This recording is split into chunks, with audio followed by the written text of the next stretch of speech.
Hello all, welcome back to Archana vlogs. ఎలా ఉన్నారు అందరూ? ఈరోజు మన వీడియోలో ప్రాన్స్ క్లీనింగ్ ప్రాసెస్ అలాగే ఫ్రిడ్జ్లో ఎలా స్టోర్ చేసుకోవాలో చూద్దాం.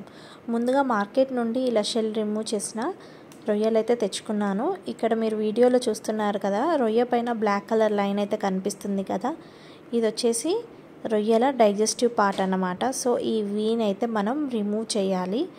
మోస్ట్ ఆఫ్ ది పీపుల్ అయితే చెయ్యరు, బట్ చేస్తే మంచిది, మనకు ఫుడ్ ఎలర్జీ అలాంటివి రాకుండా అయితే ఉంటాయి. ఇలా మధ్యలోకి కట్ చేసి మనం ఈ వీన్ అయితే రిమూవ్ చేసుకోవాలి. ఇది ఈజీగానే చేయొచ్చు, బట్ అన్నిటికీ తీసేసరికి కొంచెం టైం అయితే పడుతుంది.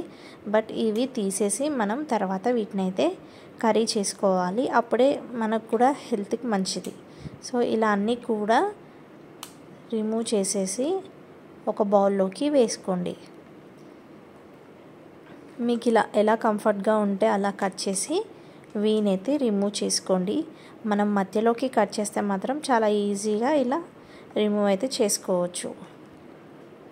చూడండి, మనకు వీన్ అనేది ఇలా వస్తుంది. మీరు కావాలంటే ఇలా పైన కూడా కట్ చేసి ఈజీగానే రిమూవ్ అయితే చేసుకోవచ్చు. సో ఇలా అన్నీ కూడా వీన్స్ అయితే తీయాలి.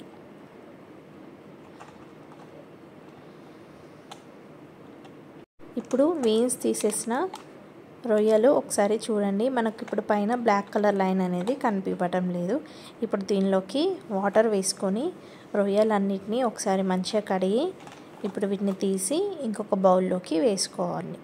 ఒకసారి చూడండి, వాటర్ అంతా ఎంత కలర్ చేంజ్ ఉందో కదా. వీటిని మంచిగా కడుక్కోవాలి, లేదంటే చాలా నీచు వాసన వస్తుంది. మనకు ఈ స్మెల్తో మనం తినలేం కాబట్టి నీట్గా అయితే వాష్ చేసుకోవాలి. ఇప్పుడు ఒక బౌల్లోకి తీసుకున్న తర్వాత వీటిలోకి 2 స్పూన్స్ ఆయిల్ వేసుకోండి.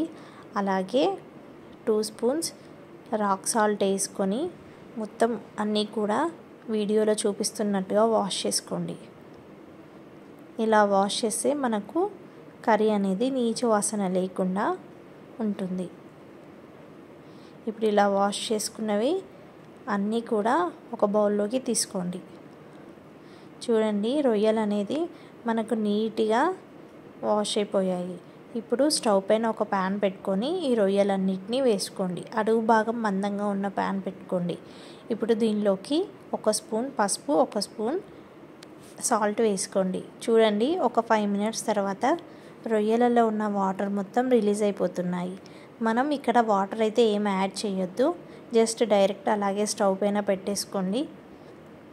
రొయ్యలలో ఉన్న వాటర్ మొత్తం ఇలా రిలీజ్ అయిపోతాయి ఒక 10 మినిట్స్లో.